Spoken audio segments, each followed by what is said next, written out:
Para pengintai dari Angkatan Bersenjata Rusia menemukan detasemen khusus Vushnik di wilayah Zaporozhye. Rekamannya ramai beredar di media sosial Telegram pada Selasa 29 November 2022. Tidak ingin menyia-nyiakan kesempatan, pasukan Rusia langsung meluncurkan rentetan rudal pada kubu Ukraina. Tampak dalam rekaman terhitung lebih dari 10 kali ledakan terjadi di beberapa titik. Pasukan Rusia mengklaim serangannya diluncurkannya menewaskan banyak prajurit dan menghancurkan peralatan militer Ukraina. Rusia melaporkan secara total 333 pesawat Ukraina, 177 helikopter, 2.572 kendaraan udara tak berawak, 390 sistem rudal anti pesawat dieliminir sejak awal operasi khusus.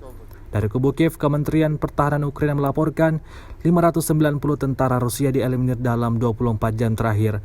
Total 87.900 prajurit Federasi Rusia meninggal sejak awal konflik hingga hari ke-279.